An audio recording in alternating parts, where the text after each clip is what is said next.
Olá pessoal, meu nome é Rodrigo, sou da Igreja Missionária Atos Apostólicos, juntamente com o meu querido pastor Marquinhos e a missionária Sheila, sua esposa. Que Deus abençoe a cada um de vocês.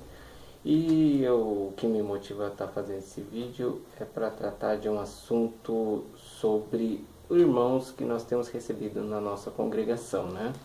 Irmãos que vieram de outras denominações e que tiveram problemas nessas denominações com suas lideranças, pastores, enfim. E nós os recebemos na nossa igreja e recebemos com muito carinho.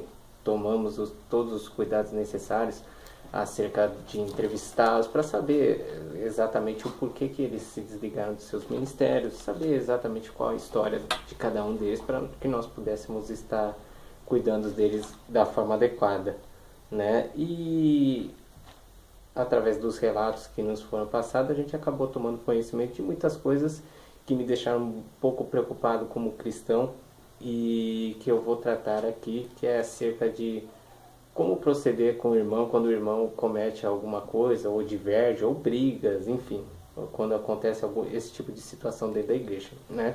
A Bíblia ela nos dá algumas instruções acerca disso, né?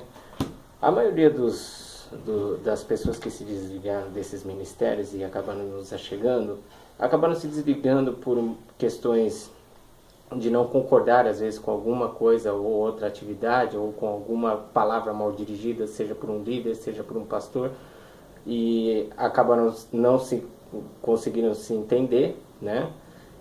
Ou foram entrar em contato com a pessoa não quis receber a palavra, né? Isso acontece, infelizmente, né? E enfim, né? Acabaram se sentindo um pouco envergonhadas, se sentiram deslocadas nos seus ministérios, decidiram buscar um novo ministério. Isso é bom porque não deixaram os caminhos do Senhor, porque normalmente quando esse tipo de situação acontece é muito comum a pessoa se desligar e não querer saber mais nada de Deus, né? Mas graças a Deus essas pessoas buscaram, continuaram buscando, e nós estamos acolhendo essas pessoas no nosso ministério. E só que isso me preocupa porque o evangelho está sendo pregado de uma forma às vezes não adequada com o que diz as escrituras de Deus, né? Então eu separei aqui alguns versos acerca desse assunto, né? E eu vou começar aqui com a Epístola de São Judas, né? Começando aqui no verso 3. Amados, procurando eu escrever-vos com toda diligência acerca da comum salvação, tive por necessidade de escrever-vos e exortar-vos a batalhar pela fé, uma vez que foi dada aos santos, porque se introduziram alguns que já antes estava escrito para que este mesmo juízo, homens ímpios que convertem em dissolução a graça de Deus e negam a Deus, o único dominador e Senhor nosso, Jesus Cristo. Mas quero lembrar-vos, como a quem uma vez soube isto, que havendo o Senhor salvo um povo, tirando-o da terra do Egito, destruiu depois os que não creram. Vou pular aqui para o verso 10. Estes, porém, dizem mal do que não sabem, e naquilo naturalmente conhecem, como animais irracionais se corrompem. Ai deles, porque entraram pelo caminho de Caim e foram levados pelo engano do prêmio de Balaão, e pereceram na contradição de Corá. Estes são manchas em vossas festas de caridade, banqueteando-se convosco e apacentando-se a si mesmos sem temor. São nuvens sem água, levadas pelos ventos de uma para outra parte, são como árvores murchas, infrutíferas, 2 vezes mortas, desarraigadas. Verso 15. Para fazer juízo contra todos e condenar dentre eles todos os ímpios por todas as suas obras de impiedade que impiamente cometeram, e por todas as duras palavras que os ímpios pecadores disseram contra ele. Vamos ler aqui, o verso 20.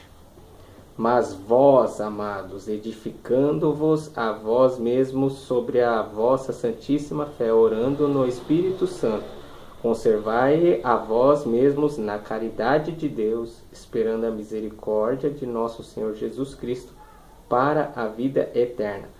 Apiedai-vos de alguns que estão duvidosos, e salvai alguns, arrebatando-os do fogo. Tende deles misericórdia, com temor, aborrecendo até a roupa manchada da carne.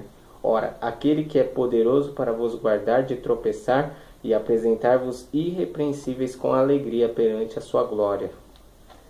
Irmãos, ao ler esses versos aqui, eu entendo dentro do meu entendimento, do meu simples entendimento, fica claro para mim que as escrituras, elas nos deixam claro que nós devemos ter misericórdia, nós devemos ser misericordiosos, nós devemos nos esforçar em querer ajudar o irmão. Até quando ele não está bem, quando ele está tropeçando, nós devemos buscá-lo, ajudá-lo de todas as formas possíveis. Em Mateus 18 a gente vê isso pelas palavras de Jesus. Não quero que você fique nas minhas palavras, mas nas palavras de Jesus. Olha só. Ora, se teu irmão pecar contra ti, vai e repreende-o entre ti e ele só. Se te ouvir, ganhaste ao teu irmão. Mas se não te ouvir, leva ainda contigo 1 ou 2, para que pela boca de 2 ou 3 testemunhas toda a palavra seja confirmada. E se não as escutar, dize-o à igreja. E se também não escutar a igreja, considera-o como gentil e publicano. Em verdade vos digo que tudo o que ligardes na terra será ligado no céu, e tudo o que desligardes na terra será desligado no céu. Verso 21. Então Pedro, aproximando-se dele, disse: Senhor, até quantas vezes pecará o meu irmão contra mim, e eu lhe perdoarei? Até 7? Verso 22. Jesus lhe disse: Não te digo até 7, mas até 70 vezes 7. É o famoso 70 vezes 7. Quantas vezes a gente ouve essa menção e muitas vezes alguns irmãos, até pastores, acabam se esquecendo dessa palavra, né? Pelo que eu vejo aqui, irmãos, sabe, se por um acaso isso tem sido prática de alguns líderes, de alguns pastores, pessoas que estão na frente das suas obras, eu peço que reflitam a respeito do que as Escrituras dizem, né? Não desliguem o irmão, não deixem que ele pereça, né?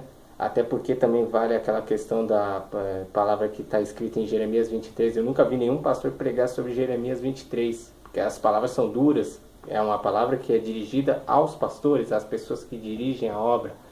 Então, e eu nunca vi nenhum pastor pregar sobre isso, né?